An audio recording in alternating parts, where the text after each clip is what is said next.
আর শুভেন্দু অধিকারী যে কথা বলেছেন মাওবাদীদের সরকার চলছে, জঙ্গিদের সরকার চলছেন, আসলে শুভেন্দু অধিকারী নিজে একজন জঙ্গি, নিজে একজন মাওবাদী। এখন উনি সেখান থেকে আত্মসমর্পণ করে 2021 সালে মাওবাদী থেকে আত্মসমর্পণ করে বিজেপিতে গেছেন। বিএসএফ ঘুষ নিয়ে জঙ্গিদেরকে ভারতবর্ষে ঢুকতে দিচ্ছেন, বিএসএফ জঙ্গিদের কাছ থেকে ঘুষ নিচ্ছেন, কেন্দ্রীয় আইবি জঙ্গিদের কাছ থেকে ঘুষ নিচ্ছেন, সেই ঘুষের টাকা তোলার টাকা অমিত শাহকে ভাগ দিচ্ছেন, নরেন্দ্র মোদীকে ভাগ দিচ্ছেন, মমতা ব্যানার্জিকে ভাগ দিচ্ছেন। উত্তরপ্রদেশটাকে যোগী আদিত্যনাথ ধর্ষণ প্রদেশে পরিণত করেছেন, ঘরে ঘরে ধর্ষণ হচ্ছে। অমিত শাহ, নরেন্দ্র মোদী, জেপি নাড্ডা, রাজনাথ সিং, শুভেন্দু অধিকারী, ওদের বাবা হচ্ছে নাথুরাম গডস, সাভারকার। পশ্চিমবঙ্গে জঙ্গিদের সরকার চলছে এবং পশ্চিমবঙ্গকে যদি সুস্থ করতে হয় তাহলে খুব তাড়াতাড়ি শীঘ্রই এই জঙ্গির সরকারকে রাজ্য থেকে হাঁটাতে হবে বলছেন শুভেন্দু অধিকারী। কি বলবে, জঙ্গিদের সরকার নিয়ে প্রসঙ্গ তুলছেন। আরও একটি কথা তিনি বলছেন যে যোগী শাসনের মতো সুশাসন চালাতে হবে পশ্চিমবঙ্গে, যোগী শাসনের সুশাসন। যোগী আদিত্যনাথ একটা ভুয়ো সন্ন্যাসী, সেই ভুয়ো সন্ন্যাসী উত্তরপ্রদেশ একটা রাজ্য ছিল, ভারতবর্ষের অঙ্গরাজ্য, সেই রাজ্যের একটা গরিমা, একটা অহংকার ছিল। সেই উত্তরপ্রদেশটাকে যোগী আদিত্যনাথ ধর্ষণ প্রদেশে পরিণত করেছেন, ঘরে ঘরে ধর্ষণ হচ্ছে, প্রকাশ্য রাস্তায় ধর্ষণ হচ্ছে, মন্দিরে ধর্ষণ হচ্ছে। সুতরাং এই যে যোগী আদিত্যনাথ একটা কুশাসন প্রতিষ্ঠা করেছে উত্তরপ্রদেশে, আসলে এই দিলীপ ঘোষেরা, অমিত শাহরা, নরেন্দ্র মোদীরা, শুভেন্দু অধিকারীরা বাংলাতে সেটা করতে চাইছেন। এটা বাংলার মানুষ বুঝে গেছেন, সেই জন্য ওদের এই কুশাসনকে অবসান করে বাংলার মাটিতে করে দিয়েছেন। এখন শুভেন্দু অধিকারী বলেছেন যে এই পশ্চিমবঙ্গে জঙ্গিদের সরকার চলছে। আমরা বামপন্থীরা এর আগেও বলেছিলাম যে বাংলাতে তৃণমূল কংগ্রেস 2011 সালের পর মমতা বন্দ্যোপাধ্যায়ের নেতৃত্বে এই বাংলাতে সন্ত্রাসীরা, দুষ্কৃতীরা তাদের মুক্তাঞ্চল হিসেবে বাংলার মাটিকে ব্যবহার করছে। আজকে জঙ্গি কার্যকলাপ বাংলার মাটিতে হচ্ছে। এখন বাংলাতে যে জঙ্গি কার্যকলাপ চলছে, পাকিস্তান থেকে জঙ্গিরা ঢুকছে, বাংলাদেশ থেকে জঙ্গিরা ঢুকছে, এই জঙ্গিরা যে ঢুকেই বাংলার মাটিকে তাদের কার্যকলাপ করছে এবং বাংলার মাটিকে যে ব্যবহার করছে, এর জন্য দায়ী নরেন্দ্র মোদীর বিএসএফ আর কেন্দ্রের আইবি, কেন্দ্রীয় আইবি দায়ী। রাজ্যের আইবিও যেমন দায়ী আর কেন্দ্রের আইবিও দায়ী। তার কারণ আন্তর্জাতিক সীমানা, পাকিস্তানের সীমানা, বাংলাদেশের সীমানা, আফগানিস্তানের সীমানা পার করে ভারতবর্ষে ঢুকছে। সেখানে নরেন্দ্র মোদীর বিএসএফ, বর্ডার সিকিউরিটি ফোর্স, তারা কি করছেন? তারা ঘুমিয়ে আছেন। বিএসএফ তার দায়িত্ব পালন করতে ব্যর্থ। বিএসএফ ঘুষ নিয়ে জঙ্গিদেরকে ভারতবর্ষে ঢুকতে দিচ্ছেন, বিএসএফ জঙ্গিদের কাছ থেকে ঘুষ নিচ্ছেন, কেন্দ্রীয় আইবি জঙ্গিদের কাছ থেকে ঘুষ নিচ্ছেন, সেই ঘুষের টাকা তোলার টাকা অমিত শাহকে ভাগ দিচ্ছেন, নরেন্দ্র মোদীকে ভাগ দিচ্ছেন, মমতা ব্যানার্জিকে ভাগ দিচ্ছেন।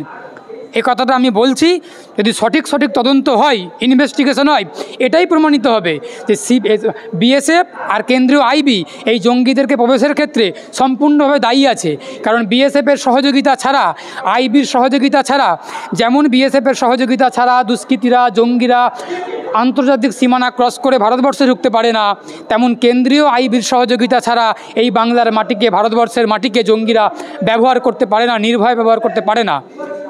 আইবি খবর পাচ্ছে না, আইবি তথ্য পাচ্ছে না, আইবির অফিসারগুলো লক্ষ লক্ষ টাকা বেতন পাচ্ছেন, তারা কি করছেন? আমাদের করের টাকায় নয়নিকা, তোমার আমার, আমাদের ভারতবাসীর করের টাকায় বিএসএফ বেতন পাচ্ছে, আমাদের করের টাকায় আইবিরা বেতন পাচ্ছেন। তারা তা না করে তারা তোলা তুলছেন, বিএসএফ আইবিরা তোলা তুলছেন, তোলার টাকা অমিত শাহকে ভাগ দিচ্ছেন, নিজেরা কিছু দিচ্ছেন, গরু পাচার করতে দিচ্ছেন। আর শুভেন্দু অধিকারী যে কথা বলেছেন মাওবাদীদের সরকার চলছে, জঙ্গিদের সরকার চলছেন, আসলে শুভেন্দু অধিকারী নিজে একজন জঙ্গি, নিজে একজন মাওবাদী। এখন উনি সেখান থেকে আত্মসমর্পণ করে 2021 সালে মাওবাদী থেকে আত্মসমর্পণ করে বিজেপিতে গেছেন।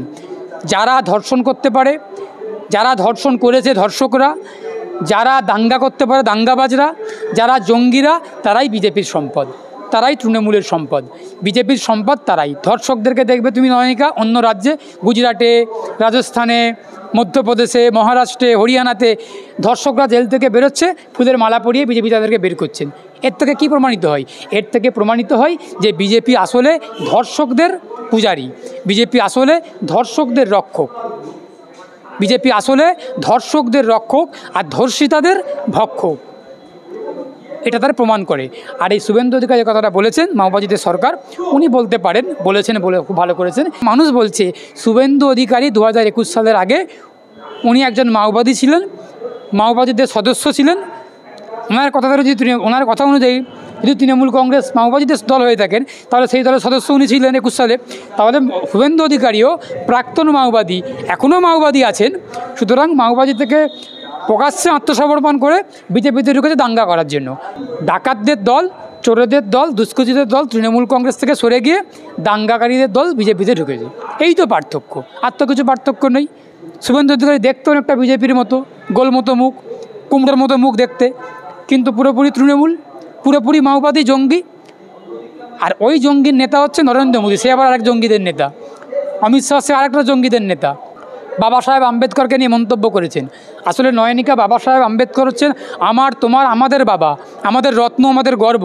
যেই বাবা সাহেব সংবিধান প্রণয়ন করেছিলেন, যেই সংবিধানকে পড়াশুনো করে আমরা আজকে ওকালতি করছি, আমরা আজকে হাইকোর্টে ওকালতি করছি সংবিধান পড়ে, সংবিধানের চর্চা করি, সংবিধানকে নিয়ে প্র্যাকটিস করি, পড়াশুনো করি। ওরা তো সংবিধান পড়ে না, ওরা তো মনুবাদ, ওরা তো মনুস্মৃতি পড়াশুনো করে। আসলে সংবিধান যারা পড়ে না, বাবা সাহেব হলো একটা খাঁটি ঘি। নিশ্চয়ই তুমি শুনেছো, আমরা জানি যে কুকুরের পেটে কখনো ঘি ভাত সহ্য হয় না। সুতরাং ওই নরেন্দ্র মোদীরা, অমিত শাহ, ওদের কাছে কখনো বাবা সাহেব সহ্য হবে না। বাবা সাহেব আমাদের কাছে সহ্য হবে, আমাদের রত্ন, আমাদের গর্ব। ওদের বাবা হলো নাথুরাম গডস। অমিত শাহ, নরেন্দ্র মোদী, জেপি নাড্ডা, রাজনাথ সিং, শুভেন্দু অধিকারী, ওদের বাবা হচ্ছে নাথুরাম গডস, সাভারকার, বাবা রামদেব, আসারাম। ওদের বাবা অমিত শাহর বাবা আম্বানি, নরেন্দ্র মোদীর বাবা আদানি, ওদের বাবা। আমাদের বাবা বাবা সাহেব আম্বেদকর। সুতরাং বাবা সাহেব কিন্তু তারা মন্তব্য করবেন, করেছেন। বাবা সাহেবকে নিয়ে মন্তব্য করা মানে ভারতবর্ষের দলিতকে অপমান করা, ভারতবর্ষের আদিবাসীদেরকে অপমান করা, ভারতবাসীকে সর্বোপরি অপমান করা হচ্ছে। ভারতবাসী এর উত্তর বিজেপিকে পাইয়ে দেবে। 24 সালেও উত্তর দিয়েছে, একটা পা ভেঙে দিয়েছে। টলমলো করতে কেন্দ্রের সরকার ওই নাইডুকে ধরে, আর এই ভোল বদলকারী, ভেতরে তরমুজের মতো, ভেতরে লাল আর বাইরে সবুজ, ওই নীতিশ কুমারকে নিয়ে টলমলো করতে সরকার। একটা পাকে ভারতের মানুষ ভেঙে দিয়েছে বিজেপির। এরপরেতে ভারতবর্ষের মানুষ এই বাবা সাহেবকে অপমান করা, সংবিধানকে অপমান করা, সংবিধানের নামে শপথ নিয়ে ওরা মন্ত্রিত্ব করছেন, পার্লামেন্টে দাঁড়িয়ে কথা বলছে। পার্লামেন্টকে অমিত শাহর বাবার পার্লামেন্ট নাকি? পার্লামেন্টে নরেন্দ্র মোদীর পৈতৃক সম্পত্তি নাকি? অমিত শাহর পৈতৃক সম্পত্তি নাকি? সংসদটা আমার, তোমার, আমাদের সংসদ, আমাদের সবার সংসদ। সেই সংসদের ভেতরে দাঁড়িয়ে অমিত শাহ বাবা সাহেবকে নিয়ে মন্তব্য করেছেন। অমিত শাহের জিভটাকে ভারতবর্ষের মানুষ গণতান্ত্রিকভাবে টেনে ছিঁড়ে নেবে একদিন, সেই দিন খুব আসন্ন এসে গেছে, এটা বলতে পারি। এই বাবা সাহেব আম্বেদকর মন্তব্য প্রসঙ্গেই আমি আসছি। শুভেন্দু অধিকারীকে যখন এই প্রশ্নটি করা হলো যে অমিত শাহের এই মন্তব্য নিয়ে কি বলবেন, তিনি বলছেন যে বাবা সাহেব আম্বেদকরকে নাকি এই এনডিএ সরকার, বিজেপি নেতৃত্বাধীন এনডিএ সরকার, বারবার শুভেন্দু অধিকারীর কোট আনকোট কথাটা আমি বলছি, বিজেপি নেতৃত্বাধীন এনডিএ সরকারই বাবা সাহেব আম্বেদকরকে ভারতরত্ন পুরস্কার দিয়েছেন। তার মানে তিনি বোঝাতে চাইলেন যে ভারতরত্ন পুরস্কার দিয়েছেন বলে তারা যোগ্য বা তারা সক্ষম বাবা সাহেব আম্বেদকরকে নিয়ে কথা বলতে, কিন্তু তথ্যটা সম্পূর্ণ ভুল। শুভেন্দু অধিকারী এমন একটা ভুল তথ্য ছড়াচ্ছেন সংবাদ মাধ্যম থেকে শুরু করে সমস্ত ভারতবাসীর কাছে। এই প্রসঙ্গে বলবো, পূর্ব মেদিনীপুরের প্রাক্তন তৃণমূলের সাংসদ মাননীয় শিশির অধিকারী, উনি একটা ভুল সন্তান জন্ম দিয়েছেন।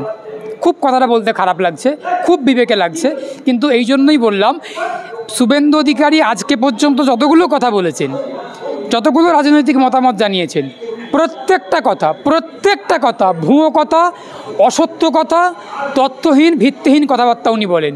ওনার একটাই উদ্দেশ্য, মানুষকে বিভ্রান্ত করা, মানুষকে বিচলিত করা, ভুলভাল কথা বলে।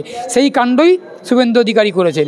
বাবা সাহেব ভারতরত্ন যদি পেয়ে থাকেন, বাবা সাহেব ভারতরত্ন দিক আর নাই দিক, বাবা সাহেব ভারতের রত্ন ছিলেন, ভারতের রত্ন আছেন, ভারতের রত্ন থাকবেন। আর ভারতের লজ্জা এই শুভেন্দু অধিকারীরা, ওরা ভারতের লজ্জা ছিল। নরেন্দ্র মোদী, অমিত শাহরা ভারতের লজ্জা ছিল, ভারতের লজ্জা আছেন, ভারতের লজ্জা থাকবেনও। ওদের ওপর কোনো কিছু ডিপেন্ড করছে না। বাবা সাহেব আমাদের রত্ন, আমাদের গর্ব। আবারও বলছি, ভারতের রত্ন ছিলেন, আছেন, থাকবেন। আর বিজেপি, এই শুভেন্দু অধিকারী, নরেন্দ্র মোদী, অমিত শাহরা ভারতের লজ্জা, ভারতের লজ্জা, ভারতের লজ্জা। আর এই শুভেন্দু অধিকারী, গোমাংস প্রেমী শুভেন্দু অধিকারী, ও তো একদমই ভারতের লজ্জা।